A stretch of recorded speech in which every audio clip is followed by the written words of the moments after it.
We all have those bottles of bourbons and whiskeys in our collection that have some sentimental value to us that we just don't want to ever finish. Now, today I'm going to give you 5 bottles of bourbons and whiskeys that I personally don't want to finish. You want to know what those are? Well, let's find out.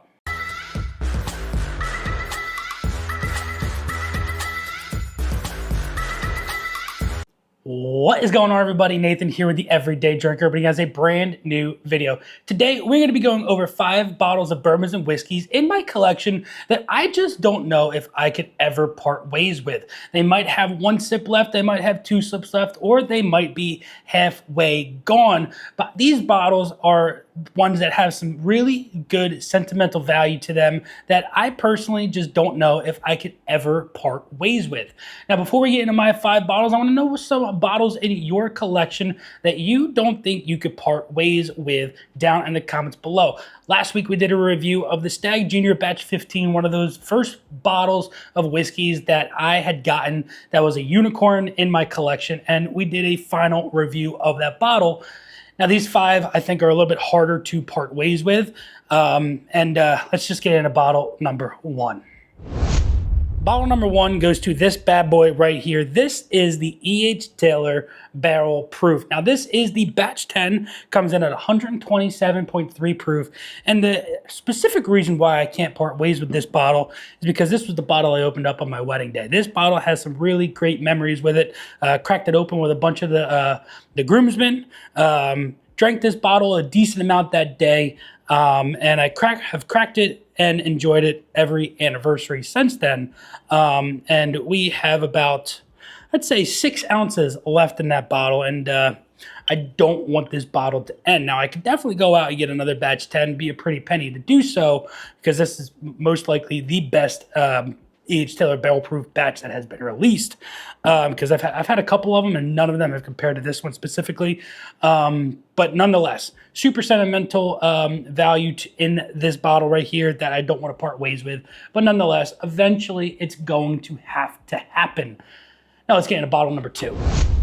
Bottle number 2 comes in this really nice brown box. This is one that you don't see a lot. I don't even know if they make this bottle anymore, and if they do, it's over $200. This is going to the Knob Creek 15-year, but this is the 2001 limited edition. Now, I'm going to leave this box on the side so that it's not in the way, taking up too much room. But nonetheless, this was a bottle that my wife got for me for one of our anniversaries, and it's absolutely fantastic. I've got about, I'd say, a little bit less than half of this bottle left, and it's absolutely delicious. I do think that the 15-year is better than the 12-year, but if you're looking for bang for your buck, the 12-year is definitely a better bargain buy if you're looking at that. But if you're looking for flavor profile and at 100 proof, I think this right here, 15 years, is right there at that smack daddy delicious point that you can't go wrong with. Let me know down in the comments below if you've had any of the Knob Creek 15-year offerings. This one specifically, like I said, is the 2001 limited edition. I think they did another limited edition as well. But nonetheless, Knob Creek 15-year is absolutely delicious. One of those bottles that, you know, it was one of those first bottles that I'd gotten that was a hard-to-find allocated bottle that my wife had gotten for me for one of our anniversaries.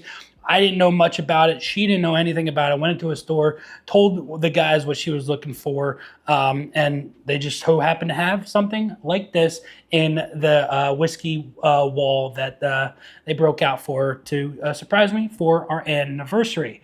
And I can't thank her enough. But let's get into our next bottle that I can't part ways with.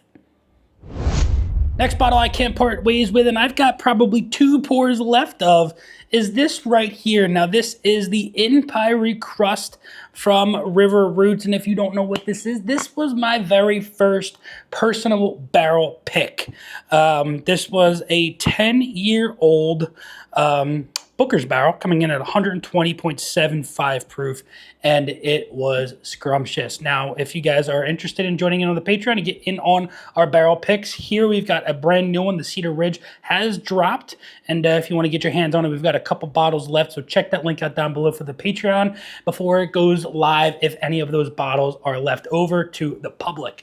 So for as little as $2 a month, you get in on the Patreon, you get barrel picks, you get fun, free giveaways, and things along those lines. Now, one thing that we are going to be doing for the Patreon is monthly live streams, so make sure you guys check that out as well. But nonetheless, this right here, absolute incredible bottle. I don't mean to toot my own horn, but this was absolutely delicious, and everybody I have had try this or buy a bottle of it has absolutely loved it as well. It was one of those picks that was a gold mine, or a hidden a needle in a haystack, a hidden gold mine, if you might say. This was incredible, and thank you again to Rivers for letting me do my first barrel pick with you.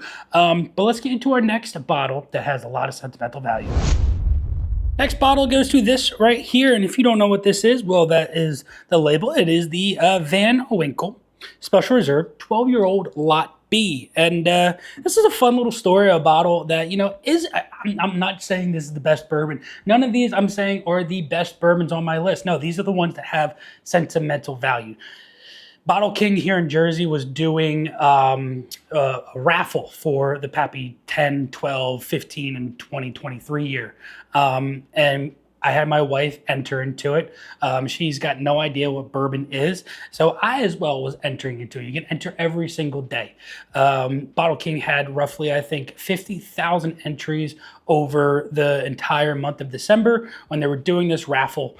And when the time came, I did not win. My wife did, though. She got 4th place in our first ever bourbon raffle through Bottle King. And when they called her to let her know what she had the opportunity to pick up between the 10 or the 12 year, she called me, let me know I was ecstatic that we had actually won. And I told her I wanted the 12 year. And that was my Christmas present from her that year. And it's one of those sentimental value bottles that I will always cherish. Have a little bit left in that bottle. I got maybe a little bit less than half as well in this bottle. I've had this one for, I think, 3 years now. And it's one that I will hopefully have for a long time in the future. Now, let's get into our 5th and final bottle, the bottle that's got the most sentimental value to it at this moment. As you guys know, I became a father in this year of 2025, and I wanted to crack open a good bottle for the celebration of our son. And when I had the opportunity to pick this bad boy up, this is a Stag Jr. store pick that comes in at 142.8 proof.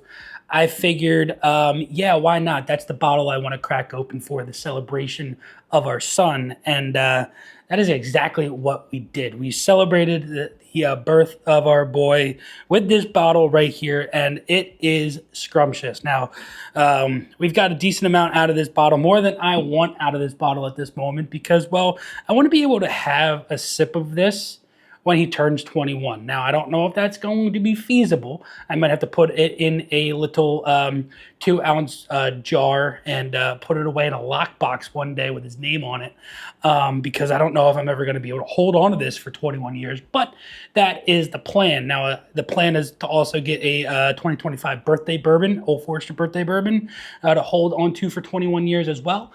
But, you know, if I'm not able to do that, then at least I'll have a pour of his birth bourbon, if you might have, if that's how you want to put it. So these are my 5 most sentimental value bottles to me in my collection. Like I said, I want to know yours down in the comments below. Make sure you guys drop that like if you enjoyed this video. Smash that subscribe button. We're on the road to 15,000 subscribers. I'd love to hit that by the end of 2025, and it's only up to you guys. And once we do, we've got a 15,000 subscriber giveaway that you don't want to miss out on. But until next time, this has been Nathan with The Everyday Drinker. Cheers.